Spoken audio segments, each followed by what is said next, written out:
What the world needs now is more than a vacation. We need to come back to feeling our best selves again. Back to inviting.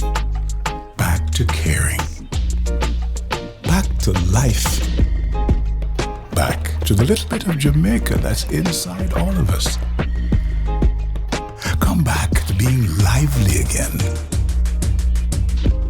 Back to laid back. Back to romantic. Back to fantastic. Come back to making the best decisions you've ever made. Because, hey, we're in Jamaica. Come back to mouth-watering, heart-pumping, breathtaking. It's time, don't you think?